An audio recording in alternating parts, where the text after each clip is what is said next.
this way. There we go. Now watch this.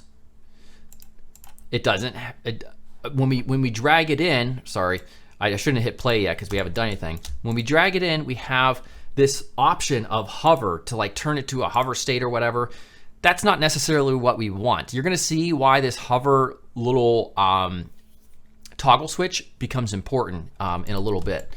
So in order for that hover to work and for us to see it animate in, we have to switch to prototype. Take this, drag it down. We're gonna change this to while hovering, and smart animate, we'll leave it there, 300 milliseconds. And now, there we go. Look at that. And what's also cool is because we made it so that we can easily adjust the size, we can move this in. That works very solid.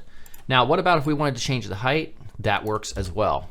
Okay, so now what if, for instance, we wanted to change this so that we can have another button state without an icon? Well, to do that, let's go ahead and duplicate this. We'll just kind of move this down a bit and take this bounding box here, just decrease that. We'll get rid of any of this stuff right here. We're gonna switch to the design tab. And then what we'll do is we're going to duplicate, or double click rather, not duplicate. We're gonna delete this, which we can easily do because it was an auto layout. Then we'll duplicate this.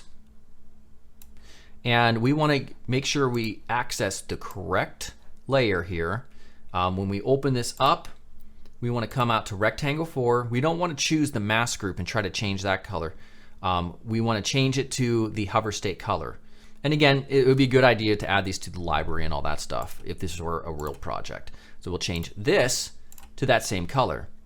Next up, we're gonna go back to our component 1, and we're going to add a new property by clicking the 3 dots, add new property.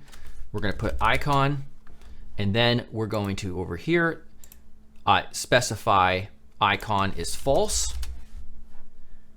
Icon is also false.